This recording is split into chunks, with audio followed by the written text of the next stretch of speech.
Tenemos acá el gusto de tener entre nosotros y nosotras a Cecilia Denot, politóloga y magíster en Relaciones Internacionales, e investiga sobre Israel, antisemitismo, Medio Oriente y políticas internacionales, perdón, en general.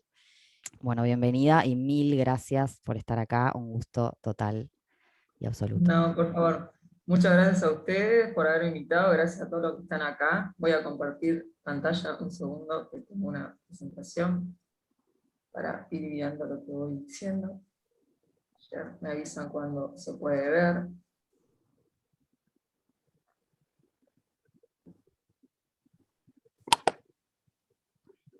¿Se ve ahí? Ahora sí, escalada mayo 2021. Perfecto. Yo voy a hablar, como más o menos para estructurar la charla, voy a hablar un poco sobre lo que fue la última escalada, que comenzó el 11 de mayo de este año, o sea, el año pasado. Voy a ir un poco el timeline, si se quiere, de los hechos que fueron llevando a esta agresión, para después hablar un poco del contexto internacional que favoreció lo que ocurrió y que pone en contexto también lo que sucedió. Y obviamente eso nos va a llevar a hablar un poco de la situación en Israel, la situación interna, la situación que ha ocurrido en los barrios mixtos, y el conflicto de manera más general. Voy a tratar de hacer eso lo más rápido posible para después poder, obviamente si tienen alguna pregunta sobre esto, la contestamos ahí, y después poder pasar a lo que fue un poco las repercusiones en las redes sociales. Yo recopilé un par de notas sobre lo que fue la cobertura de la escalada en los medios de Sí, Estados está Flor. Unidos, por ejemplo. Es donde está Flor. Bueno, en los medios de Listo. Estados Unidos, un poco las repercusiones en Chile, ya que tenemos bastante gente de Chile, lo que estuvo pasando con la Federación Palestina de Chile, con algunas caravanas, con algunos proyectos de ley, y algunas declaraciones del presidente de la Federación Palestina de Chile. Y bueno, para analizar un poco las repercusiones, obviamente yo lo que tenía pensado hacer es hablar un poquitito, al menos es bastante largo, pero lo que alcancemos, de cuáles son o cuál es el marco teórico que está llevando que cada vez más los progresismos sean hostiles hacia Israel, y eso lleve a este tipo, a la violencia que se ha visto en Occidente en general, frente a esta nueva escalada en Medio Oriente, porque hay que tenerlo en cuenta, porque no es exclusivo de esta escalada y es algo que se va a seguir replicando frente a cualquier evento que ocurra en Israel y Palestina.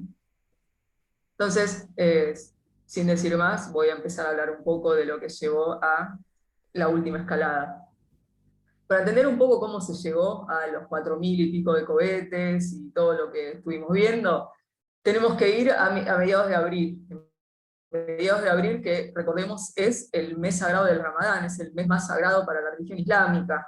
Israel decide instaurar una serie de restricciones a las congregaciones de personas en Puerta de Damasco, esto es Jerusalén Este, la ciudad vieja, que es muy importante para los palestinos poder congregarse en esa zona en el mes del Ramadán, por lo cual esto fue tomado como insultante por los palestinos, sobre todo porque estas restricciones se instauran poco tiempo después de la tragedia en Montemerón.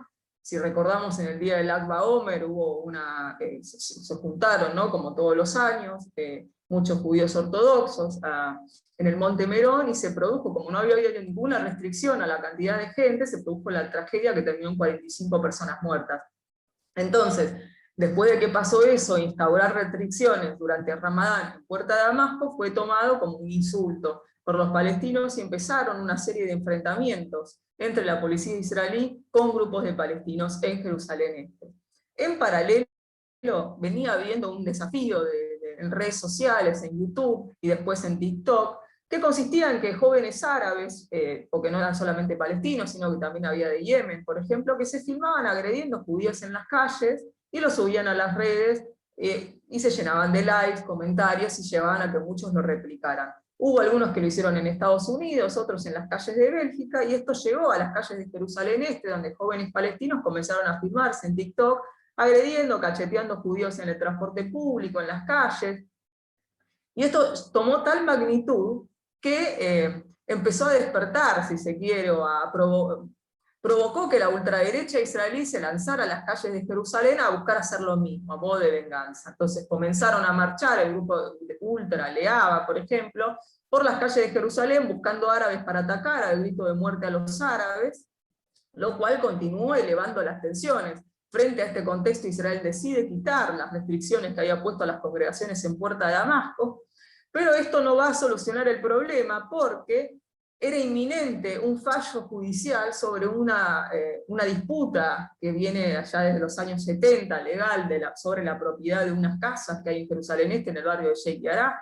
Habrán escuchado porque esta fue lo que se utilizó como excusa de por qué Hamás atacó, que era la disputa de Sheikh Jarrah. Muchísima gente en redes sociales tenía de Menit, Sheikh Jarrah, que parecía que, bueno, había un problema de enorme magnitud. La realidad es que lo que ocurre acá, y para explicarlo de la manera más rápida y simple posible, es que hay un grupo de casas, que son 4 familias, que tienen una disputa legal con Israel, porque estas casas que están en Jerusalén Este fueron compradas legalmente por judíos a otomanos, pero después de la guerra del 48, cuando Jerusalén queda en manos de Jordania durante 20 años, esas casas fueron desocupadas porque los judíos se fueron todos de la ciudad de Jerusalén, durante la ocupación jordana, y entonces fueron ocupadas por palestinos. Cuando Israel recupera la ciudad de Jerusalén, después de la Guerra de los 6 Días, en 1967, los propietarios judíos comienzan a reclamar esas casas. En general, la justicia israelí le dio la razón a los ocupantes árabes, porque consideraba que, bueno, abrir esa puerta, como decir, bueno, ¿quién tuvo las propiedades primero? Podía llevar incluso a que otros árabes que viven, no sé, en el West Bank, que empezaran a reclamar que ellos habían sido desplazados de lo que hoy es Israel, y abrir esa puerta no le convenía a Israel, por lo cual lo que se decidió siempre en general es que esas personas siguieran ocupando esas casas, pero que pagaran un alquiler. El problema es que estos árabes no reconocen la propiedad judía de las casas, porque Jordania le dio las propiedades a ellos, por lo cual se niegan a pagar el alquiler, y eso llevó a que un tribunal israelí fallase en su contra, ordenase su desalojo. Las familias apelaron en la Corte Suprema y se esperaba justamente durante abril-mayo que iba a salir el fallo y se suponía que iba a fallar a favor del desalojo. Entonces, frente a todo esto que veníamos hablando, de los enfrentamientos por las restricciones en el mes de Ramadán, los desafíos virales atacando judíos, la ultraderecha marchando, aparece este tema que era inminente, el fallo que iba a determinar si se desalojaba o no a estas familias. Hay que entender que por más que uno lo pueda ver como, bueno, es una disputa legal, son 4 familias, los judíos tienen el título de propiedad, esto para los palestinos es visto como una cosa mucho mayor. Ellos creen que Israel quiere desalojarlos a todos de Jerusalén Este, entonces esto no lo ven como algo privado, puntual, sino que lo creen como parte de una política mayor, de judeizar, dicen ellos, toda Jerusalén Este, e impedir de esta manera que puedan tenerla como capital en un futuro Estado. Ellos los ven de esa forma, entonces esto eleva las tensiones todavía más, y se empiezan a producir más enfrentamientos con la policía israelí, pero esta vez se trasladan a la mezquita de Al-Aqsa. La mezquita de Al-Aqsa es el tercer lugar más sagrado para los musulmanes, y todo esto viene acompañado también de toda una campaña de propaganda en redes sociales. En todo el mundo árabe comienza a aparecer la idea de que Israel estaba de alguna manera profanando la mezquita de Al-Aqsa, no solamente estaba sacando árabes de Jerusalén, sino que estaba profanando la mezquita de Al-Aqsa, a tal punto que los Emiratos Árabes, que firmaron hace poco la paz con Israel, le advirtieron al gobierno israelí que bajara las tensiones sobre Sheikh Jarrah, porque esto estaba generando muchísima incomodidad en el mundo árabe, y los estaba enojando a todos, entonces que por favor le bajara el tono a esto, que pospusiera esta decisión. La realidad es que yo, y esto es una presión personal, creo que el gobierno israelí subestimó la importancia que todo esto podía tener para los palestinos, pero sobre todo la subestimó en el nuevo contexto en el que se encontraba, en el nuevo contexto internacional, que vamos a ir a analizarlo ahora. Si puedo pasar la slide acá.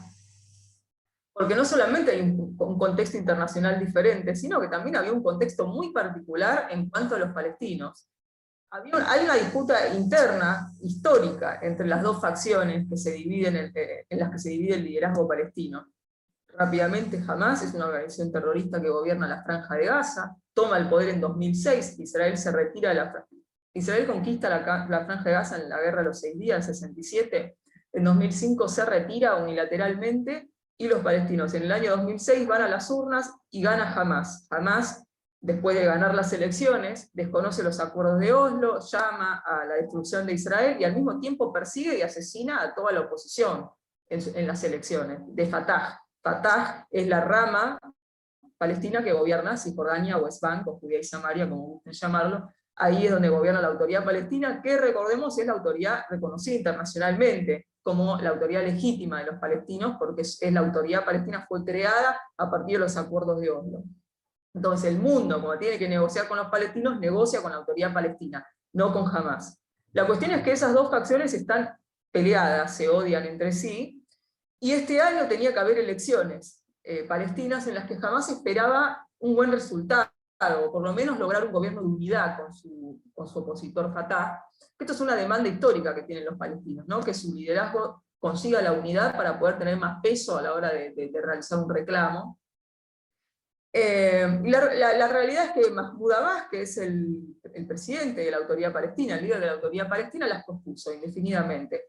Él es el presidente de la autoridad palestina hace ya desde 2004-2005, supuestamente ganó por un periodo de 4 años, sigue en el cargo, nunca más hubo elecciones, y este año las volvió a posponer. Entonces, Hamás en este contexto, que quería llegar a digamos, resolver la interna en las urnas, no pudo hacerlo en las urnas, entonces decidió hacerlo en la calle. Esto ya era esperable. Cuando Abbas pospuso las elecciones, era esperable que Hamás intentase resolver la interna de otra manera. Entonces, en este contexto, todos los hechos que ocurrieron en Jerusalén le resultaron la excusa perfecta al Hamás para poder presentarse como la verdadera, digamos, representación o el verdadero representante de la causa palestina, la verdadera autoridad que defiende los derechos de los palestinos, los que defienden a los que están siendo desplazados. Esto, por supuesto, es propaganda del Hamás. Yo esto lo quiero aclarar, porque si no muchas veces se dice, bueno, Hamás ataca a Israel porque Israel desplaza familias. Primero, que el fallo todavía no había salido, y segundo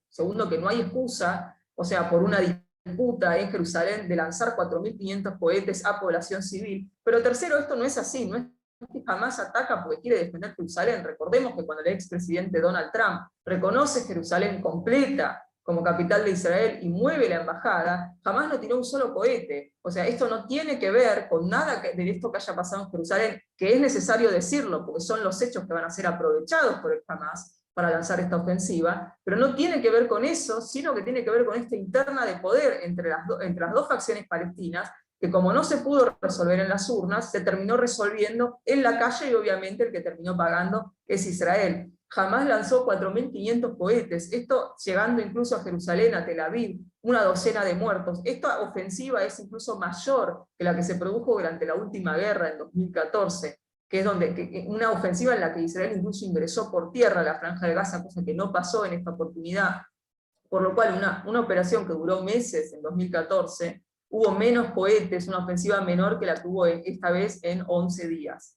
Esa fue la magnitud de la escalada que se lanzó. Y al mismo tiempo que hay que tener en cuenta esta interna de poder entre las facciones palestinas, hay que tener en cuenta otros dos elementos importantes. Uno es el deseo de venganza de Irán.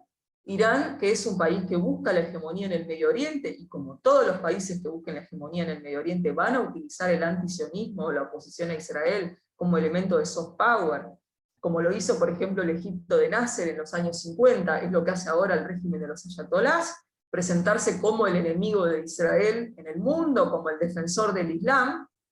Entonces, este país que tiene un conflicto abierto con Israel, que lleva adelante a través de sus proxies la política exterior de Irán, en general se lleva adelante de alguna manera, de cierta forma, para decirlo de alguna forma, tercerizada, porque Irán no es que van los iraníes a combatir por Irán, sino que Irán utiliza fuerzas en general chiitas de otros países, por ejemplo el Hezbollah, para que hagan su trabajo sucio, si se quiere, o los hutíes en Yemen. Entonces, Israel tiene un conflicto abierto con Irán, y en los últimos años Israel ha golpeado duramente a Irán. Por ejemplo, en su programa nuclear, ha asesinado a figuras líderes de este programa nuclear, se lo ha saboteado, ha incluso obtenido información a través del servicio de inteligencia, dejándolo bastante humillado a Irán frente al mundo. Al mismo tiempo ha atacado sistemáticamente posiciones de Irán en Siria. Entonces, Irán venía bastante golpeado por Israel y no tiene la capacidad de atacar a Israel directamente. Entonces, en general lo que va a hacer es actuar mediante sus proxies. ya tiene la yihad palestina en la Franja de Gaza, que le responde a ellos directamente, y al mismo tiempo financian al Hamas. El líder del Hamas salió en cámara después de la ofensiva a agradecerle a Irán por el financiamiento que le habían hecho de los cohetes. Entonces, tenemos ahí que tener en cuenta esto, no solamente la interna de poder palestina, sino el deseo de venganza de Irán contra Israel y la influencia que Irán tiene en la Franja de Gaza, y al mismo tiempo el cambio que hubo en la administración en Estados Unidos.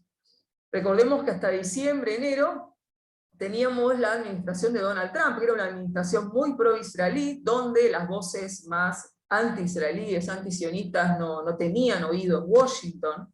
Y ahora tenemos y no solamente eso, sino que era una administración que se había salido del pacto nuclear que había firmado el expresidente Barack Obama con la República Islámica de Irán, que le había permitido a Irán no solamente sacarse de encima todas las sanciones, sino enriquecerse fuertemente, porque le habían girado billones de dólares, lo que le permitió avanzar en su política exterior y avanzar sobre todos sus países. Recordemos que hoy Irán ocupa 4 países, Irak, el Líbano, Yemen y Siria, y Donald Trump se salió de ese acuerdo, impuso sanciones a Irán, y al mismo tiempo hizo un apoyo bastante fuerte al Estado de Israel. Entonces, veníamos de ese contexto y ahora estamos volviendo a una administración americana demócrata que ya expresó intenciones y ya está negociando regresar al pacto nuclear con Irán, y en donde las bases del Partido Demócrata son cada vez más antisionistas o cada vez más críticas de Israel, donde aparecen congresistas en la Cámara Baja y en la Cámara Alta, que se expresan de manera sumamente crítica sobre el Estado de Israel.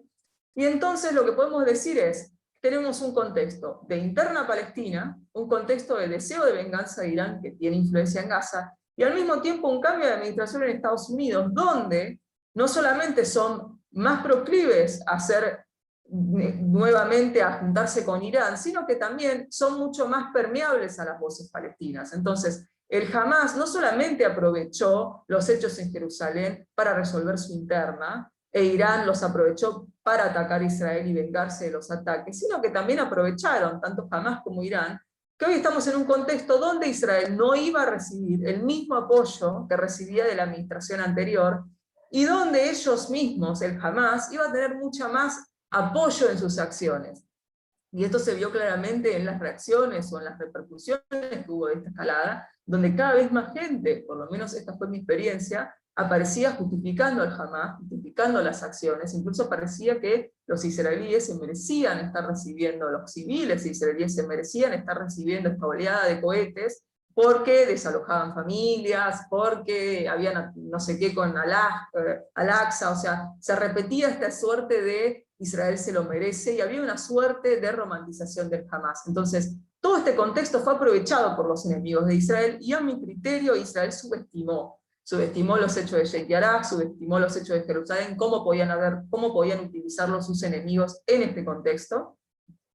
Y esto también se debe un poco al contexto que atraviesa Israel internamente. Israel está hace 2 años sin un gobierno estable, o sea, ha habido 4 elecciones, donde obviamente ha habido un gobierno interino atrás del otro, que no puede tomar decisiones de peso, gobiernos muy poco estables que se caen rápidamente. Esto ahora parece estar encaminándose a un cambio, a un gobierno de cambio que va a llevar por primera vez desde la segunda Knesset a un partido árabe al gobierno de Israel. Hay que ver si esto finalmente ocurre, que lo voy a relacionar con otra cosa que tuvo, porque para hablar un poco de las particularidades que tuvo esta escalada, ¿qué se puede decir que haya sido diferente de las que han ocurrido antes, además de todo esto que hablamos, ¿no? De todo el nuevo contexto que tenemos internacional que ha favorecido a que esto ocurra, sino que ha habido algunas otras cosas para destacar. Primeramente quisiera mencionar que el Hamas es cada vez una milicia mucho más sofisticada, tiene cada vez mucho más poder de artillería, mucho más poder de cohetería, es decir, cada una de las escaladas se va viendo cómo es cada vez más difícil para Israel responder y recuperar la deterrence con el Hamas.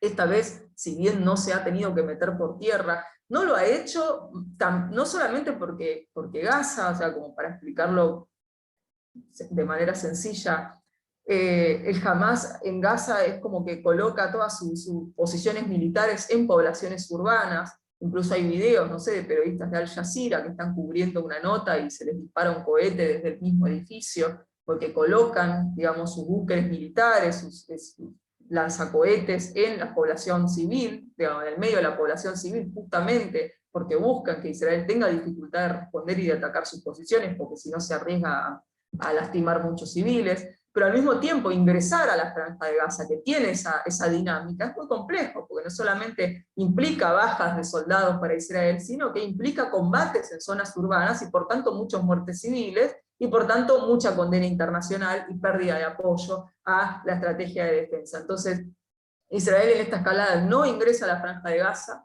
decide hacer el mayor daño que pueda mediante ataques coordinados, digamos, y quirúrgicos a locaciones específicas o a jerarcas específicos del Hamas, decide no entrar para mantener, si se quiere, el apoyo de la comunidad internacional, pero al mismo tiempo cada vez está más limitado, porque justamente Hamas sabe que Israel no quiere ingresar, entonces el poder que puede hacer sin ingresar también es más limitado que el que podría hacer si ingresa. Entonces, cada vez es más difícil para Israel recuperar la deterrence, que deterrence sería una suerte de disuasión, ¿no? En las relaciones internacionales se le llama deterrence a que logro una situación en que te disuado de atacarme porque tenés miedo de lo que te puede llegar a pasar si lo haces. Entonces, cada vez es más difícil para Israel alcanzar esa situación con el Hamas cuando es atacado. El Hamas es cada vez más una milicia como el Hezbollah, por lo cual Israel está llegando cada vez más a un escenario donde tiene un Hezbollah en el norte y otro en el sur. Eso es una cosa que hay que tener en cuenta, que ya no se puede subestimar el poder de ataque y de artillería que tiene Hamas. Y al mismo tiempo, otra de las particularidades que ha habido durante esta escalada tiene que ver con lo que ocurrió dentro de Israel. O sea, dentro de Israel, en barrios mixtos, en Lod, por ejemplo, fue el caso más explícito, grupos de árabes israelíes, estos son ciudadanos árabes del Estado de Israel, con pleno derecho, ¿no? Civiles y políticos.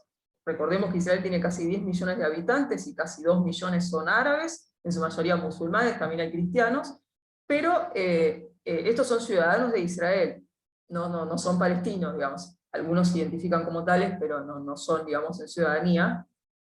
Y Israel de alguna manera siempre había sido el país del Medio Oriente que había logrado, si se quiere,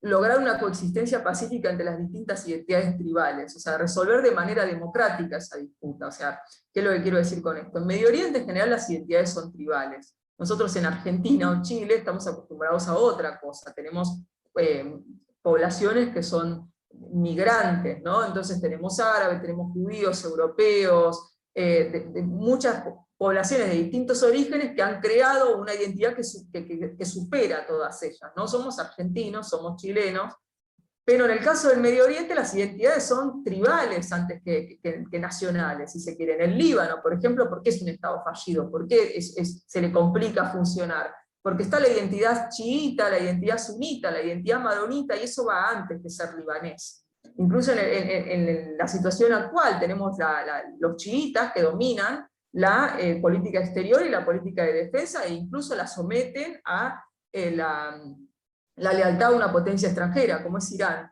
Entonces, Israel en ese sentido ha resuelto este problema de manera democrática. Si bien tiene una identidad tribal mayoritaria, que son los judíos, el resto de las identidades de la sociedad, los drusos, los árabes, se han integrado a esa sociedad israelí de manera democrática. Esto siempre ha sido un caso exitoso, un caso de éxito en el Medio Oriente, y la pregunta era si lo que estaba pasando en los barrios mixtos de Israel estaban poniendo en jaque esta convivencia pacífica. Yo personalmente creo que no. Creo que siempre ha habido una proporción minoritaria de árabes israelíes que han sido hostiles al Estado. Recordemos que existe un partido en Israel que se llama Balad, que tiene una postura bastante extremista, incluso algunos de sus parlamentarios están en el exilio por espiar para Hezbollah, para Hamas, y siempre había un sector de la sociedad árabe israelí que, bueno, ha mantenido este tipo de posiciones. Al mismo tiempo, en los últimos años ha habido un discurso bastante agresivo de parte del gobierno de Israel hacia la población árabe israelí, extranjerizante, como que sus bancas no cuentan. Incluso recordamos al primer ministro cuando contaba las bancas después de la tercera elección, me parece que las separaba, ¿no? Sionistas, no sionistas, como estas no sirven, no cuentan, que eran la de los árabes. Todo ese tipo de discurso, y además una suerte de no preocuparse demasiado. En los barrios árabes en los últimos años viene habiendo mucha criminalidad, mucho aumento del desempleo. Y como los árabes no forman parte de los gobiernos, en general no consiguen nunca políticas concretas para sus barrios, para sus representados. Esto no es solamente culpa de la derecha israelí, sino también de los propios políticos árabes israelíes, que en general han tenido posturas muy hostiles hacia el Estado de Israel, hacia el sionismo, y eso ha hecho que ni siquiera los partidos de izquierda los quieran en sus coaliciones. Esto es algo que está cambiando. Pero creo que estos enfrentamientos en los barrios árabes israelíes son también un llamado de atención, no solamente de este sector minoritario de árabes israelíes que está radicalizado, sino de la necesidad, creo, de que los árabes israelíes comiencen a formar parte de las decisiones políticas de Israel. Entonces, en este sentido, yo quiero marcar como positivo, si no parece que solo queda la escena de los árabes israelíes saliendo a linchar a sus vecinos judíos, sino que también ha habido muchos árabes israelíes que han salido a defender a sus vecinos judíos, que han salido a ayudarlos, pero al mismo tiempo tenemos el caso, si vienen siguiendo lo que está pasando políticamente en Israel, que parece que Mansour Abbas, el líder del partido RAM, que es un partido islamista, o sea, un partido duro, digamos, no es un partido precisamente sionista, se ha mostrado, por ejemplo, con el alcalde de Lod, dispuesto a reconstruir las sinagogas que habían sido quemadas. Eso, en los últimos meses se ha mostrado dispuesto a negociar tanto con la derecha como con la izquierda israelí para poder formar parte de un gobierno y efectivamente poder conseguir políticas concretas para los barrios árabes que están atravesando esta violencia, están atravesando el desempleo. Y efectivamente lo veíamos en los últimos días sentado junto a Bennett, que es una persona nacionalista religiosa, sionista, junto a Lieberman, junto a Lapid, o sea, cómo se está gestando, si se quiere, este gobierno de unidad nacional, con todas las limitaciones que también podría llegar a tener. Yo soy optimista, creo que se va a formar, tendría que jurar el 9 o el 14 más o menos en la Knesset, y se haría efectivo el nuevo gobierno, pero bueno, hay bastantes dificultades, no solamente porque tienen las bancas justas, serían justos 61, porque Bennett se le bajó un parlamentario que no está de acuerdo con este gobierno, sino porque están recibiendo amenazas, muchísimos parlamentarios que van a formar parte de este gobierno están con seguridad privada, porque han sido amenazados en su seguridad, porque la extrema derecha los ha estado amenazando para que no firmen un gobierno con la izquierda y con los árabes. Pero en este sentido yo creo, esto obviamente es personal, que es positivo frente a este contexto, que los árabes puedan llegar al gobierno de Israel. Como decía antes, no pasa desde la segunda Knesset, o sea, de la época de Ben Gurión, que un partido árabe esté en la coalición de gobierno. Mansour Abbas recibiría, o sea, el partido RAM recibiría incluso un ministerio, según lo que ha trascendido, o sea, lo cual me parece positivo. También han logrado un acuerdo en cuanto a inversiones fuertes en los barrios árabes israelíes para poder superar todos los problemas que tienen de infraestructura, de educación, de desempleo, por lo cual me parece sumamente positivo. Y también porque es necesario volver a esta coexistencia pacífica que hacía a Israel exitoso en comparación con el resto de los estados de la región. Con respecto a la escalada, creo que esto, básicamente esto. No sé si, antes de pasar a lo que es un poco las repercusiones, ¿hay algún comentario, alguna pregunta que quieran que responda de esto antes de pasar a otro tema? Pusieron algunos comentarios y una pregunta en el chat. No sé si querés que te los lea o querés que ellos hablen. No sé, léeme si querés, a ver. Te leo una pregunta que hizo acá Fede Teveles, que dice: ¿cómo crees que puede afectar al conflicto interno que el Partido Árabe forme parte de la coalición de gobierno? Yo creo que para mí puede ser positivo para el conflicto interno con los árabes israelíes. O sea, creo que es necesario, como decíamos antes, o sea, los árabes israelíes, sus partidos no forman parte de un gobierno desde la segunda Knesset. Para poner un ejemplo, los partidos ortodoxos más ultra, como Agudat Israel, tampoco son sionistas, no son necesariamente antisionistas, pero no son sionistas, y sin embargo se han moderado de alguna manera, han abandonado sus posturas más duras contra el sionismo, para poder llegar a formar parte de gobiernos, y de esa manera conseguir políticas concretas para sus representados. Todos sabemos que los ortodoxos han sido muy hábiles en ese sentido, de poder presentar sus posiciones en el gobierno y hacerlas valer. En ese sentido, los árabes israelíes han tenido mucha más dificultad porque sus políticos históricamente han defendido, por ejemplo, el terrorismo, se han presentado más como defensores de los palestinos que de los árabes israelíes, Y eso ha llevado a que, digamos, el conjunto de la política israelí los deje a un costado, ni siquiera la izquierda los llame a integrar sus gobiernos. Entonces, de esa manera, los que terminan perdiendo son los árabes israelíes porque no tienen nunca a sus representantes en un gobierno defendiendo sus intereses y consiguiendo políticas concretas para sus barrios. Entonces, en ese sentido, me parece que para resolver este conflicto interno sería sumamente positivo que empiece a aparecer los árabes en el gobierno, que desmitificar un poco eso también, porque hace tanto que no hay uno, que ninguno israelí vivo alguna vez vio un partido árabe en un gobierno. Y había que desmitificarlo un poco, porque en los últimos años también la derecha se ha encargado un poco de demonizar a lo que serían los árabes en el gobierno, casi que tendríamos al enemigo adentro.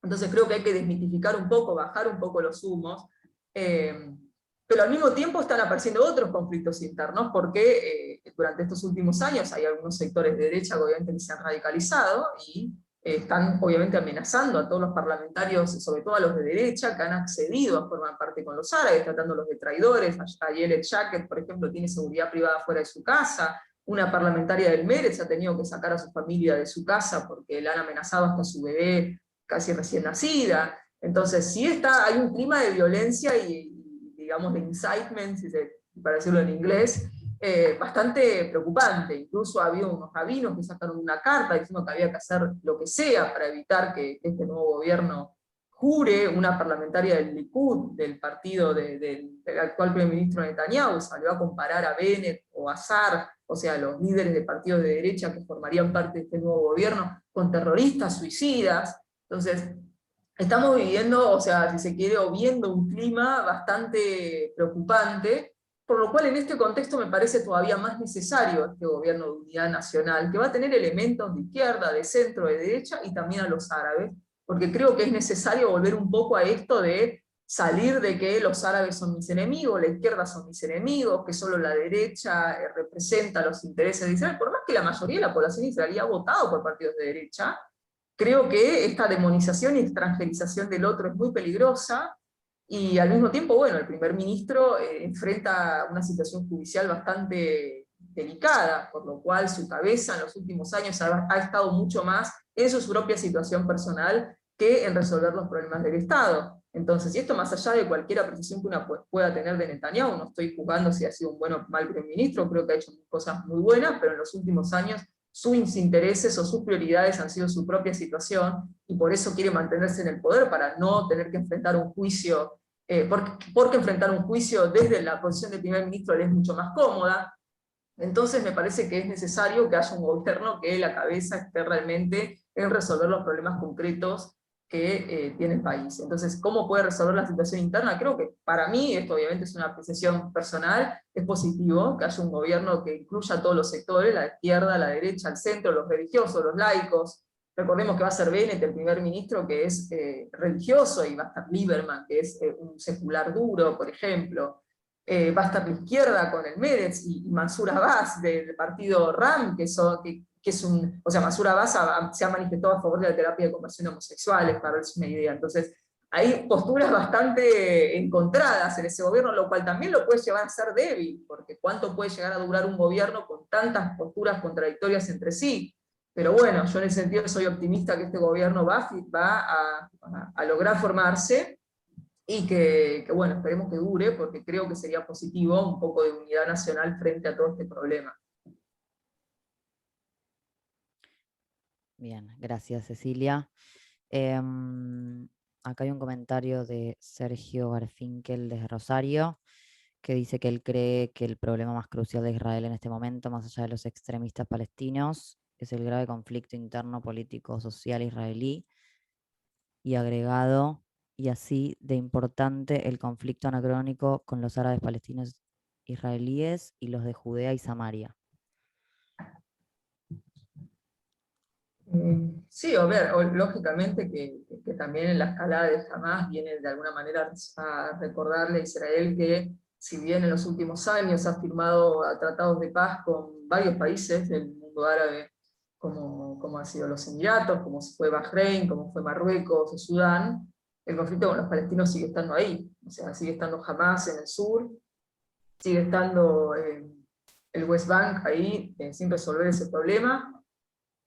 Y bueno, esto es algo que lógicamente es necesario resolver. Yo igualmente acá siempre hago la salvedad de que la realidad es que más allá del crecimiento de la derecha en Israel y de posturas maximalistas dentro de Israel, el Estado de Israel ha demostrado una y otra vez, después de 1967 y antes también, de que está dispuesto a dividir la tierra, a reconocer el Estado palestino, a retirarse de territorios capturados en guerras, como fue con el Sinaí, como fue con la Franja de Gaza, como fue con el sur del Líbano. Entonces, una y otra vez ha demostrado que está dispuesto a desmantelar asentamientos como en el Sinaí, como en Gaza, pero para eso también uno necesita que del otro lado se lo reconozca. El liderazgo palestino nunca, desde que se creó el Estado de Israel, ha reconocido el derecho de Israel a existir como Estado judío. Una y otra vez se ha negado a reconocer eso. Cuando simulaba que lo hacía, pedía además un derecho al retorno de millones de palestinos en diáspora, que no al Estado palestino, sino a Israel, lo que significaría en la práctica la destrucción de Israel por la vía demográfica. Entonces, creo que a pesar de que obviamente hay que criticar muchas políticas de Israel, como puede ser el bloqueo a la Franja de Gaza que mantiene con Egipto, como puede ser la valla de seguridad, los asentamientos, los checkpoints y muchas otras cosas que lógicamente en la práctica terminan en situaciones injustas para los palestinos, también hay que hablar del contexto en el que esas medidas surgen, por ejemplo los checkpoints o la valla durante la segunda intifada, que es un levantamiento terrorista que dejó cientos de muertos civiles del lado israelí, que llevó a que se tengan que tomar esas medidas. Y recordemos que la segunda intifada surge después de acuerdos de paz, como el de Camp David y Taba, que le daban prácticamente todas las demandas a los palestinos, y Yasser Arafat se va de esos acuerdos, los sabotea, sin ofrecer una contrapropuesta, y lanza esta escalada terrorista, que obviamente debilita también el campo pacifista israelí, porque cada vez menos israelíes terminan creyendo en la paz. O sea, si yo te estoy ofreciendo todo y tu respuesta es esta, matar gente, o sea, es como que cada vez se descree más del proceso de paz. Y recordemos que aún así, después de la segunda intifada, vino el plan de Olmert, que todavía les ofrecía más en 2008, y también se lo rechazó. Entonces, obviamente que Israel sigue teniendo este conflicto, pero al mismo tiempo Israel no se va a retirar del West Bank de manera unilateral, sin un acuerdo de paz que le garantice su seguridad. O sea, las veces que Israel se retiró de territorio sin un acuerdo de paz, como el sur del Líbano o como de Gaza, lo que ha aparecido en su lugar ha sido el Hezbollah y el Hamas. Entonces, que han desde ese entonces atacado indiscriminadamente a Israel una y otra vez. En cambio, el Sinaí, cuando se retiró de ese territorio rico en petróleo, mucho más grande que el Estado de Israel mismo, esto lo digo por todos los que se dicen que Israel es un Estado expansionista o que va por los recursos naturales, lo cual es ridículo, lo devuelve como en un acuerdo de paz con Egipto, y desde entonces no había ningún problema entre esos dos países. Entonces la experiencia muestra que cuando uno se retira de un territorio sin un acuerdo de paz, lo que surgen son problemas, terrorismo y agresiones hacia la población civil israelí, y cuando uno se retira con un acuerdo de paz, con mutuo reconocimiento, lo que hay es paz duradera, como es con la de Egipto, que ya lleva más de 40 años. Entonces Israel no se va a retirar de Cisjordania sin que los palestinos reconozcan su derecho a existir y firmen un acuerdo de paz genuino y legítimo con el Estado de Israel. Por eso a mí me resulta bastante ridículo, que es lo que íbamos a hablar ahora si todavía hay tiempo, que es las reacciones que hay, sobre todo en los progresismos en Occidente, que en un contexto donde muchos países árabes están abandonando el maximalismo palestino y están reconociendo el derecho de Israel a existir, desde Occidente se insiste que los palestinos se mantengan en esa postura, no sé, se defiende al Hamas, se defiende los ataques contra civiles israelíes, se defiende que los palestinos no acepten absolutamente ningún plan de paz, se los instiga incluso, se canta, ¿no?, desde el río hasta el mar, ¿no?, que hay que desmantelar el Estado de Israel una y otra vez. Entonces, me resulta bastante ridículo, porque esto es no comprender por qué continúa el conflicto, no comprender por qué continúa la ocupación, o por qué hay un bloqueo, por qué hay una valla. Estas cosas continúan en el tiempo porque del otro lado jamás se reconoció el derecho de Israel a existir. Si se quiere que se termine el conflicto, lo que hay que hacer es presionar al liderazgo palestino para que acepte de una vez el derecho de Israel a existir como Estado judío y se siente a firmar la paz. Israel ha demostrado que está dispuesto a hacerlo. Esto no significa que Israel no tiene responsabilidad, que no hay que criticarlo, pero bueno, también muchas veces las críticas a Israel tienen el trasfondo de pedir que deje de existir. Entonces esto no es una crítica, esto directamente no, es un llamado a la mitad de la población judía mundial pierda sus derechos humanos más básicos, en el mejor de los casos, desmantelar el Estado de Israel terminaría en opresión o limpieza étnica, y en el peor de los casos en genocidio. Y esto lo sabe cualquiera que haya visto cómo ha sido el trato a los judíos en el mundo islámico cuando fueron minoría. Entonces, esto también lo traigo a colación porque en los últimos tiempos ha habido todo un movimiento en las organizaciones internacionales. Lo vimos en el informe de Human Rights Watch, que salió en abril, el de B'Tselem, que salió en enero. En marzo y abril, que comenzó la Corte Penal Internacional, anunció, aunque no tiene jurisdicción, que va a investigar a Israel por presuntos crímenes de guerra. Veíamos hace poco en la votación en la ONU, del Consejo de Derechos Humanos, que entre 2006 y 2021, por ejemplo, sacó 0 resoluciones contra Irán, 0 resoluciones contra China, que tiene 1 millón de musulmanes en campos de concentración, 0 resoluciones contra Rusia, que tiene campos de concentración para homosexuales en su territorio, y 95 condenas contra Israel. Todo este tipo de cosas que vemos es parte de un movimiento que yo por lo menos identifico como al principio de los 2000, durante la segunda intifada, cuando fue la primera conferencia de Durban en Sudáfrica. Recordemos que esto es de Naciones Unidas, y se repartían en los alrededores de la conferencia ejemplares de los protocolos de los sabios de Sion, para dar una idea del tenor que tenía la conferencia.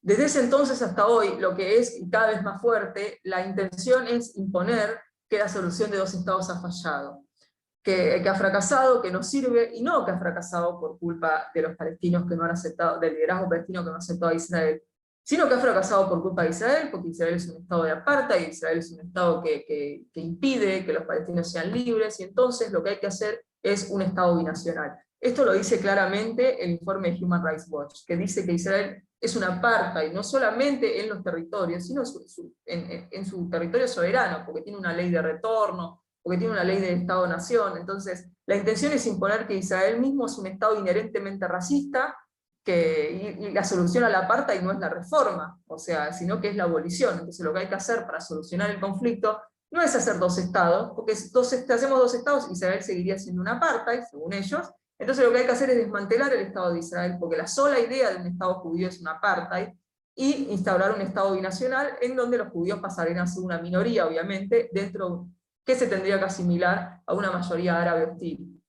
Entonces, este tipo de cosas son las que están apareciendo. Esto no significa que Israel no hace cosas mal, que hay que criticarlo, pero sí hay que decirlo, y esto con claridad, que el conflicto árabe-israelí continúa, o palestino-israelí continúa hasta el día de hoy, porque el liderazgo palestino jamás ha reconocido el derecho de Israel a existir como Estado judío. Y siempre, de alguna manera u otra, han reclamado todo el territorio para ellos. Y si fuera por Israel, este conflicto ya estaría resuelto hace tiempo. Entonces, eso me parece que hay que decirlo claramente, que es algo que no entienden desde Occidente, que se ve, digamos, de alguna manera, no solamente se mira al Medio Oriente con los ojos occidentales, por lo cual se habla de blancos colonialistas, de que los judíos son europeos, cuando la inmensa mayoría de los israelíes desciende de judíos medio orientales y norafricanos, y como si los judíos fueran invasores europeos. No tiene absolutamente ningún sentido este tipo de análisis, pero al mismo tiempo se insiste en el maximalismo palestino, y se insiste en reducir Medio Oriente a buenos y malos, donde los israelíes todo lo que hacen está mal, y todo lo que hacen es opresivo, y donde los palestinos son meras víctimas, meros receptores de la maldad ajena, y no tienen ninguna responsabilidad en la realidad que les toca vivir. Entonces me parece que hay que salir de esas narrativas simplistas, propagandistas, que no ayudan a debatir honestamente el conflicto, lo cual no significa pasar a un opuesto y decir que Israel es el bueno y los palestinos son malos, para nada, pero sí hay que complejizar un poco más la discusión y hablar honestamente de por qué hay una ocupación, de por qué hay checkpoints, de por qué hay una valla, y empezar a responsabilizar también un poco al otro lado, de si hay una valla también puede ser porque había atentados suicidas todos los días, en pizzerías, en discotecas. Hace poco fue el aniversario de la bomba en el Dolfinario, en donde murieron más de 20 adolescentes. Entonces, ese tipo de cosas también hay que traerlas y ponerlas sobre la mesa, porque si no se discute el conflicto árabe-israelí sin mencionar el terrorismo palestino,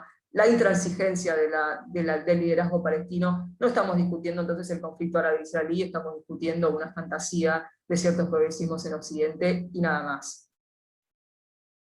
No sé si queda tiempo voy a decir una cosita sobre el marco teórico de izquierda que lleva a ver las cosas de esta manera. No sé si queda tiempo. Sí, si querés unos minutos más. Tenemos una pregunta más y un par de comentarios. No sé si querés ahora o después. Digo rápido esto. Decilo y después, dale. Dale. Y cerramos con preguntas, dale. decir rápidamente de por qué la visión de los progresismos en América Latina y en Occidente en general son cada vez más críticos de Israel, hay que mencionar claramente, primero, que hay mucho de herencia soviética. La Unión Soviética, o sea, después de la Guerra de los 6 días, que Israel gana, justamente en 6 días, le gana a los aliados árabes de la Unión Soviética, esto en el marco de la Guerra Fría. Entonces para la Unión Soviética eso fue una humillación absoluta, porque sus aliados, que encima tenían armamento soviético, habían sido humillados por un país pequeño que era encima aliado de los Estados Unidos. Entonces, lo que hace la Unión Soviética después de eso es lanzar una campaña masiva de propaganda, diseñada por la propia KGB, para tildar a Israel de imperialismo yanqui, de nazismo, relacionarlo con el nazismo, porque esto tenía reminiscencias sumamente negativas, obviamente para el pueblo soviético, para todo el bloque oriental, lo que había sido el nazismo, todo el sacrificio que ellos habían sufrido en manos de los nazis, para relacionarlo también con el apartheid. Ahí es la propaganda soviética la que por primera vez va a comparar a Israel con el régimen de apartheid sudafricano. Y esto es masivo en todo el bloque oriental, en todo el mundo árabe, donde por ejemplo la KGB traduce al árabe los protocolos de los sabios de dirección y los difunde masivamente en el mundo árabe, pero también en todos los partidos y organizaciones sobre los cuales tenía influencias, incluida la Revolución Cubana y por tanto toda la izquierda latinoamericana, incluso la lucha montonera acá en la Argentina va a estar muy identificada con la lucha palestina. Esto por un lado. Al día de hoy todavía las izquierdas siguen repitiendo en muchos casos muchos elementos de esta propaganda soviética que inundó las izquierdas del mundo occidental y del bloque oriental, y si bien al principio estaba mucho más asociado a las izquierdas comunistas, que recordemos que históricamente fueron en general las izquierdas más duras, las más críticas con Israel, es en los últimos años que esto se viene volviendo más al mainstream, o más al progresismo, más hacia el centro, si se quiere, que para lo más rápido que pueda, en Estados Unidos hay ciertas ideas que vienen ganando popularidad en las izquierdas que llevan a que se piense el conflicto árabe-israelí de la manera que veníamos hablando. Una es el interseccionalismo y otra es la critical race theory. El interseccionalismo, por ejemplo, es esta idea de que el mundo se divide en opresores y oprimidos. Entonces, según a las categorías raciales, de género, a las que cada uno pertenezca, uno va a caer en una u otra de estas dos categorías, ¿no? Vemos una visión del mundo dicotómica, en donde uno es opresor y otro es oprimido. Entonces, uno pensaría que en esta división del mundo, ¿no?, los judíos caerían en la categoría de oprimidos, así una minoría perseguida históricamente, pero la realidad es que no solamente por cómo se piensa Israel, que se lo piensa como este país colonialista, blanco, y cada vez más a los judíos se los piensa de esta manera, sino que no, cada vez más los progresismos conciben al judío como una categoría de privilegio, como un blanco privilegiado que le ha ido bien, que tiene una buena posición social y que apoya el colonialismo en Medio Oriente. Entonces, todos los anticuerpos que se habían generado después de la Segunda Guerra Mundial, después de la Shoah, contra el antisemitismo, comienzan a resquebrajarse porque el judío ya no es más, o cada vez menos, visto como una minoría perseguida, digna o merecedora de la solidaridad de las izquierdas, sino que empieza cada vez más a relacionarse con una categoría de opresión, con una categoría colonialista, con una categoría privilegiada, con dinero, que ha alcanzado, digamos, el éxito en una sociedad, y esto se va a relacionar con la critical race theory que presenta a la sociedad americana y también a las demás de Occidente, como sociedades cuyas bases son racistas, es decir, toda la estructura del Estado de Estados Unidos, toda la justicia, la policía, todo se sostiene sobre el racismo y la opresión racial.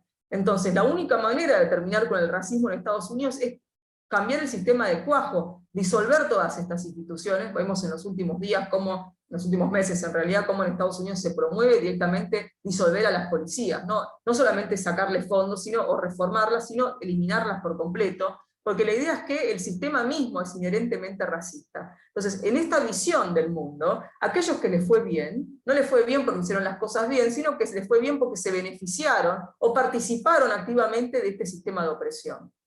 Y aquellos a los que les fue mal es porque han sido perjudicados por este sistema y porque han sido explotados por estos otros que se beneficiaron. Entonces, en este contexto, aquellas minorías que resultaron exitosas, como por ejemplo los judíos, que tienen una buena posición económica, que han alcanzado áreas de influencia, son vistos no como una minoría oprimida, sino como parte de este sistema de opresión blanco, supremacista blanco, que se beneficia de este sistema racista que oprime a las otras minorías étnicas. Entonces, esta manera de ver al mundo, esta manera de pensar al judío, hace que cada vez haya menos solidaridad con hechos de antisemitismo, sino que sean las mismas progresistas los que terminan cometiendo actos de antisemitismo, porque consideran que están luchando, digamos, contra la opresión, ya sea de los palestinos en el Medio Oriente, o contra estas categorías de opresión de Estados Unidos que legitiman este orden de supremacismo racial. De esta manera, esta concepción del judío como una categoría de privilegio hace que deje de ser visto como una minoría oprimida, y al contrario, como un activo, como un sujeto activo de la opresión racial en el Medio Oriente y también en Estados Unidos. Incluso se está culpando a los judíos de ser los que entrenan a la policía en Israel para reprimir a las minorías raciales en Estados Unidos. Este discurso también apareció en Argentina y en Chile. Entonces, sé que no hay más tiempo, yo había marcado algunas cosas acá, no creo que lleguemos, pero sí tenía algunas cosas de Chile, no sé qué es el comentario que me querían hacer.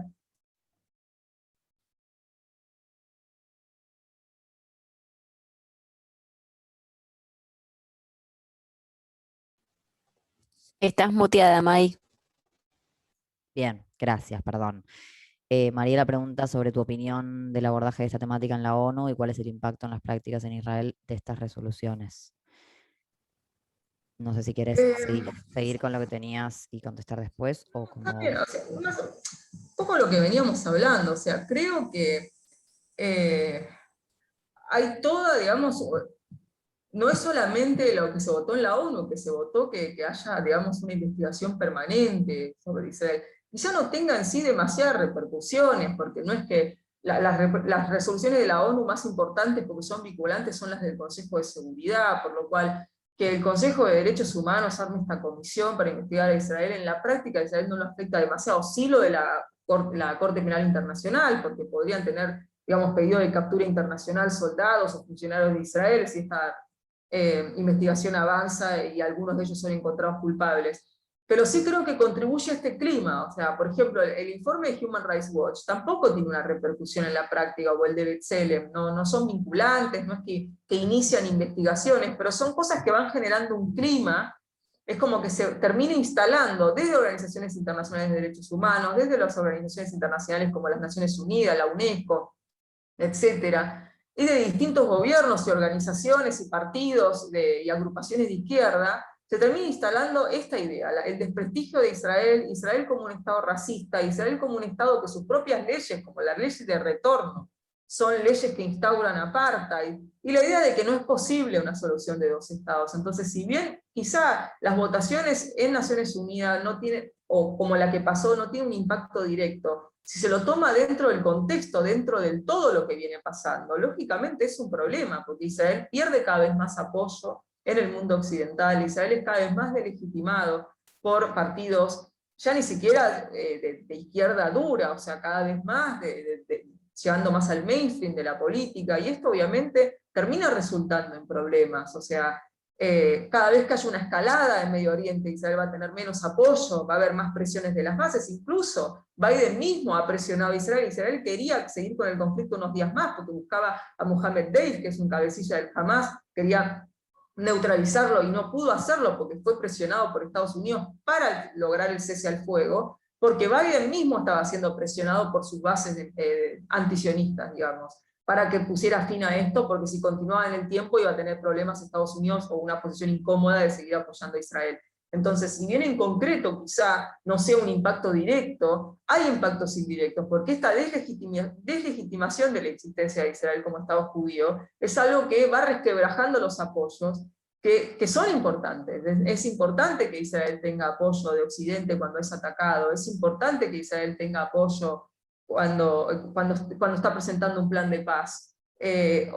Porque al mismo tiempo todo esto lleva a que muchos países árabes que quizás estaban por hacer la paz con Israel, piensen que mejor no hacerlo ahora en el marco de todas estas votaciones, o en el marco de todas estas resoluciones o informes, porque bueno, voy a quedar mal con mi público, con mi población, si justo cuando me sale un informe que dicen que es una parte y yo firmo la paz. Entonces son cosas que terminan teniendo un efecto en la práctica y deslegitiman a Israel, incluso también hacen más difícil para los que lo apoyamos tener que salir, porque son tantas cosas con las que uno tiene que salir a desmentir o a discutir, que también lo hacen todavía más desgastante.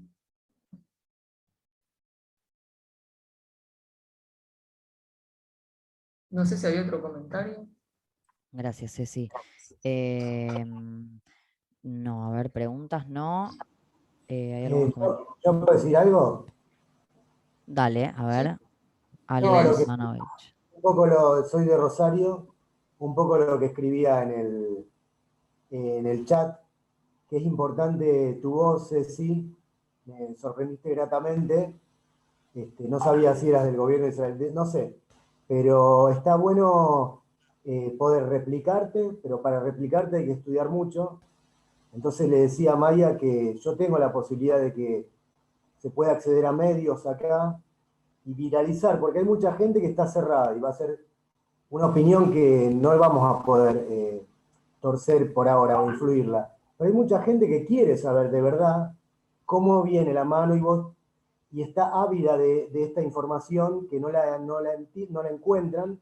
Entonces mi propuesta es si podemos conectarnos para que salgas en algún medio acá y después yo me encargo de replicar. Hay periodistas que son independientes y que escuchan con mucho respeto y después suben a redes y bueno.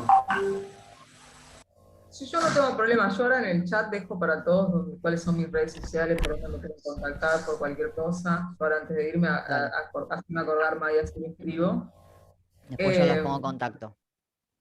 Sí, que no soy del gobierno de Israel, o sea, ya que preguntaban eso, pero vivo en el conurbano, mucho menos cool. Mira. Maya, Ceci, ¿se puede consultar algo a Cecilia? Sí, claro, Claro. es el momento. Ok, bueno, primero que nada, desde Chile y particularmente la comunidad judía desde Santiago, Tommy Oxenberg por acá, quería felicitar, digamos, la iniciativa que ustedes han tenido y la tan documentada y ágil presentación, digamos, de Cecilia. Frente a este último slide, donde de manera muy gráfica refiere lo que está pasando, digamos, en Chile, particularmente en Santiago, con una comunidad palestina tan numerosa, se habla que, entre comillas, de las comunidades palestinas en el mundo es de las más numerosas de todas, sino la número uno, y a pesar, digamos, de que las marchas que ahí se publican se dicen que son, digamos, pacíficas, ustedes ven a la derecha abajo que en el estadio israelita Maccabi, justamente en esta misma marcha que se hizo desde el estadio palestino por las calles del sector oriente, terminaron en una agresión a piedrazos que quebraron ese vidrio que se ve ahí, que yo lo conozco personalmente, debe tener más de 10 milímetros de espesor. Te quería preguntar, Ceci, a propósito de lo que está ocurriendo también desde el punto de vista político en nuestro país, ¿qué opinión tenía? Tú sabes, digamos, todo lo que significa el advenimiento de la Convención Constitucional y de las próximas elecciones presidenciales, donde hay un candidato que es Jaude, que está en la foto de abajo al centro, ahí con la kefía y esa barbijo, como dicen ustedes, de color blanco, que es un candidato del Partido Comunista que se va a presentar a la presidencial y que es uno de los que tiene más arrastre. Por otro lado, también en la Cámara de Diputados se acaba de presentar una moción para que el gobierno de Chile no compre ningún producto que venga, digamos, elaborado desde Israel. Entonces te quería preguntar tu opinión acerca de eso, cómo está viviendo esta realidad la comunidad argentina, particularmente porteña, y si tienes alguna sugerencia para la comunidad judía en Chile. Gracias. Yo acá había hecho una selección de varias cosas, porque incluso, o sea, no solamente el proyecto de ley para boicotear productos de Israel, presentado por Gaona, ¿no? Que es una cosa que también a veces es difícil de explicar acá en Argentina, porque, por ejemplo, Gaona, que es el líder del grupo interparlamentario de Chile-Palestina, es de un partido de derecha, muchas iniciativas del BDS en Chile vienen de partidos de derecha, lo cual acá suena raro, porque en general esas cosas se las asocia más con la izquierda.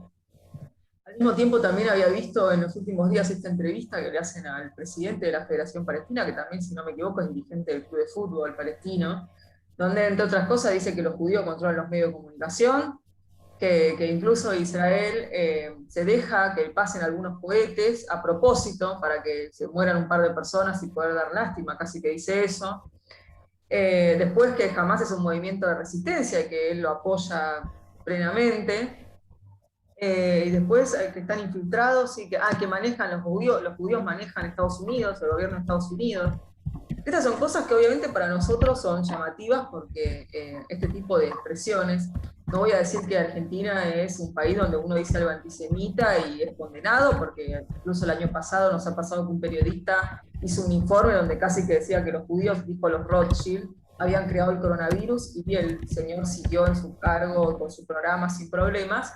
Pero así que un dirigente tan importante que representa una comunidad, que sí, la comunidad palestina de Chile son prácticamente 500.000, creo que es la más grande fuera del Medio Oriente, el presidente de una comunidad así tan relevante, que además tiene muchísima influencia política, económica y cultural en la sociedad chilena, pueda salir a decir sin ningún problema que los judíos controlan los medios de comunicación, o que Israel deja pasar cohetes para dejarse matar un par de personas y dar lástima, o apoyar directamente al Hamas, son cosas realmente llamativas. También me es sumamente llamativo que en el medio de, ¿no?, toda la problemática que está viviendo Chile en los últimos años, no solamente los levantamientos sociales, sino el voto para reformar la Constitución, la elección de la constituyente, y bueno, en medio de la pandemia, lógicamente, esta sea la agenda que tiene el Congreso de Chile, ¿no? Sacar boicots para boicotear productos israelíes, lo cual es también llamativo, porque después estos mismos, yo a veces veo, me han pasado fragmentos de un programa que tienen Jofre, que es un periodista súper extremista de Hispan TV, también ahí de la comunidad palestina de Chile, donde dice que los judíos controlan los medios, controlan la política, controlan todo, pero al final la agenda de política de Chile parecería estar más asociada a la comunidad palestina que a la comunidad judía. Recordemos, es mínima la comunidad judía en Chile, que son 20.000 personas, me corregirás, Tomás, pero al mismo tiempo ha salido no sé si es un diputado que presentó, de izquierda, que presentó este proyecto para que los chilenos que sirvan en el ejército israelí pierdan la nacionalidad chilena, lo cual todo esto da una... Y en un mismo contexto, como vos mencionabas, que Jadwe puede llegar a ser presidente, o sea, esto es una opinión personal, espero que no, lógicamente, pero que un personaje con estas características pueda llegar a ser presidente. No quiero sacar conclusiones de decir, bueno, el antisemitismo no es gratis en Chile, porque no sería una afirmación muy ofensiva que no vivo en Chile, o sea, no sería con conocimiento de causa, pero sí creo que viene un poco a lo que también mencionaban antes, de que hay muchísima gente que este tema no lo maneja muy bien y que ni siquiera se da cuenta que es antisemita lo que estas personas dicen, o sea, que realmente creen que, bueno, obviamente son palestinos, se están defendiendo porque los palestinos están siendo oprimidos, entonces no lo toman desde ese lugar, y según tengo entendido también, es bastante abrumadora la influencia que tienen en las universidades, o para imponer una narrativa, digamos, en Chile del conflicto, por lo cual estimo que la mayoría de la gente simpatiza, digamos, con la causa palestina, no por ser antisemita, sino porque lógicamente piensa, y acá en Argentina muchas veces pasa lo mismo también, que ni siquiera saben lo que es el sionismo, digamos, o sea, pero bueno, o sea, se ha impuesto, si se quiere de alguna manera, el otro lado ha inclinado la cancha, o sea, ha impuesto su narrativa, ha sido muy exitoso, incluso el antisionismo ha sido muy exitoso para relacionar todas las causas progresistas occidentales, traducir la causa palestina al lenguaje de todas las causas, la causa LGBT, la causa feminista, la causa de los derechos de las minorías raciales, la causa indigenista de América Latina. Entonces, han relacionado tan bien la causa palestina con todas ellas, que también hay muchas personas que la defienden porque realmente la consideran como un elemento más, que realmente hay un pueblo indígena del Medio Oriente que está siendo oprimido por europeos blancos. Entonces, obviamente lo hacen sin ningún tipo de intencionalidad antisemita. Eso lleva también a que se normalicen este tipo de discursos, que sale un dirigente a decir que apoya al Hamas, o acá tuvimos dirigentes de izquierda que directamente dijeron que lo que hacía Israel era lo mismo que hacían los nazis. Entonces, se normalizan estos discursos porque en el imaginario social de muchas personas está esta idea de que Israel realmente le está robando tierras a los palestinos, que los está oprimiendo, que está ejerciendo una apartheid racial. Entonces, yo como consejo, incluso el otro día participaba de un espacio con algunos miembros de la comunidad chilena en Israel, Y justamente les hacía yo esa pregunta, ¿cómo desde Argentina? Porque de Argentina muchas veces vemos esta situación, y a veces decimos, bueno, al final acá no estamos tan mal, pero no sabemos, o sea, cómo nosotros podemos ayudar desde nuestro lugar a Chile, digamos, qué podemos hacer para ayudar a la comunidad judía de Chile. Yo creo que lo que podemos hacer desde Argentina es visibilizar esto que está pasando, porque además la intención de la comunidad palestina de Chile, muchas veces lo han dicho, es que el BDS que Chile sea la puerta del BDS a toda América Latina, es decir, esto no termina en Chile. Incluso acá hemos tenido la experiencia en Argentina, había una exdiputada que es muy fuerte anti-israelí, y que se difundieron mensajes de texto donde ella buscaba cómo instaurar el BDS en Argentina. Entonces es una estrategia coordinada. En Chile tiene mucha más ingreso por la gran cantidad de comunidad palestina que tienen, pero esto no termina ahí, entonces a todos nos tiene que interpelar, todos tenemos que estar atentos a lo que está ocurriendo, no solamente por solidaridad con los judíos de Chile, sino también porque esto va eventualmente a querer ingresar al resto de los países de América Latina, leyes de este estilo de ciudades libres de apartheid israelí, boicot a los productos de Cisjordania. Entonces estas son cosas que tenemos que prestar atención, y al mismo tiempo, obviamente, ¿qué puede hacer la comunidad judía de Chile? Yo creo que es difícil, obviamente, porque también hablar no es gratis. O sea, yo conozco gente que, no sé, quiso dar un curso presentando la postura israelí y se le metía gente de la comunidad palestina a insultarlo en las clases, o a llamar a que le boicoteen el curso. Entonces sé que no es fácil tampoco, o sea, es fácil quizá decirlo desde acá, che, tienen que empezar a salir, a activar, a tratar de visibilizar otras cosas, pero bueno, también sé que es fácil decirlo desde mi lugar, que no me estaría exponiendo ni poniendo la cara, pero bueno, o sea, creo que sí, hay que partir de la base de que la gran mayoría de la gente tiene la narrativa palestina, no porque es antisemita, no porque es nazi, sino porque es lo que llega, porque es lo que prendió, porque el otro lado, si se quiere, ha sido más efectivo para imponerla, y lo que hay que hacer es lo que han hecho otros colectivos, por ejemplo, la comunidad LGBT o el feminismo, que han sido muy exitosos, en deconstruir, como dicen ellos, ciertos conceptos, ciertos comportamientos, ciertas actitudes que están muy naturalizadas en el imaginario social, en las costumbres de las personas,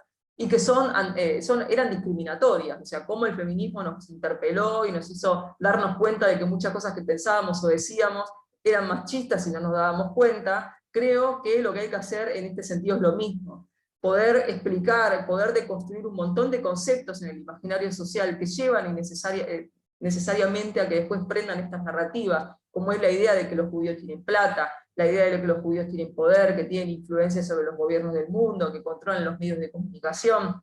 Estos son conceptos que mucha gente tiene instaurados y los dice sin ninguna mala intención, pero después llevan a que sea mucho más fácil imponer esto, porque si yo tengo la idea de que los judíos tienen plata, tienen poder, me es mucho más fácil después pensar que son los que realmente están desplazando a otras personas más débiles en el Medio Oriente. Entonces creo que hay que tomar estrategias que han tenido otros colectivos a la hora de deconstruir, de poder, que partían de una situación desventajosa como la que partimos nosotros, y han podido y han logrado, digamos, alcanzar muchos avances, y empezar a ir por ese lado, porque no nos queda otra de entender que la cancha está inclinada, que partimos de una situación desventajosa, que la mayoría de la gente simpatiza con la causa palestina. Entonces desde ese lugar tenemos que tener mucha más paciencia, tenemos que poder entender que no todo el mundo es nazi, no todo el mundo es antisemita, sino que, bueno, nos queda a nosotros tratar de explicar y de llevar otro tipo de información y demostrar que las cosas son complejas. Eso no significa que nosotros tenemos razón, pero sí que hay otras formas de ver las cosas, hay otras formas de explicarlas,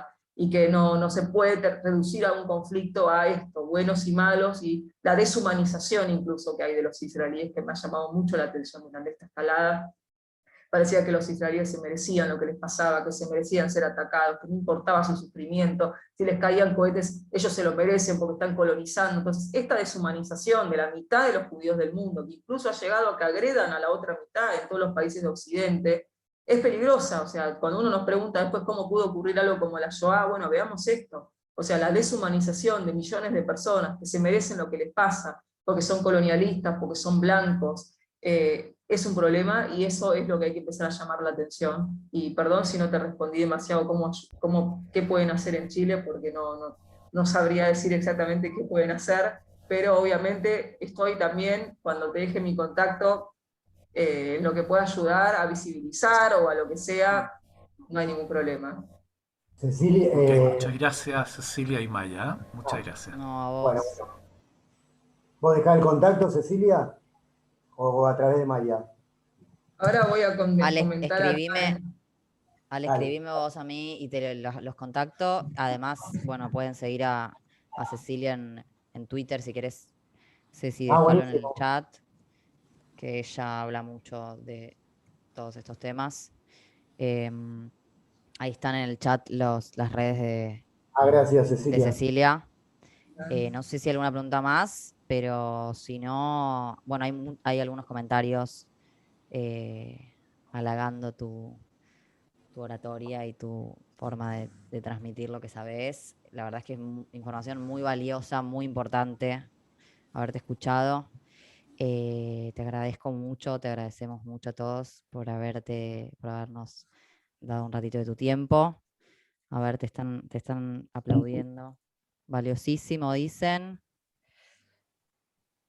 Te piden tu email, aplauden. Si quieren se pueden desmutear y aplaudirla. Lo merece. Ahí está el mail, ahí están las redes, en el chat para quien quiera. Gracias, muchas gracias a todos por venir, a todos y a todas. Cecilia, muchísimas gracias. A ustedes por invitarme y a todos Bravo, por venir. Gracias, muchas Hacemos gracias. todo. ¿De dónde es Cecilia? ¿De dónde es Cecilia de Not? Gracias. Soy de Buenos Aires. No, no sabía, pensé que eras chilena. Gracias, gracias. Sos bárbara, Buenos Aires. sinceramente bárbara. Gracias. Muchísimas gracias. Bueno, gracias a todos. Esto va a quedar grabado. El que quedó fuera por el cupo se lo enviamos. Cecilia, muchísimas gracias otra vez. Y estamos hablando. Brillante. Brillante. Cecilia, gracias. En nombre del Estado Israelita Maccabi desde Chile. Un gran abrazo desde acá.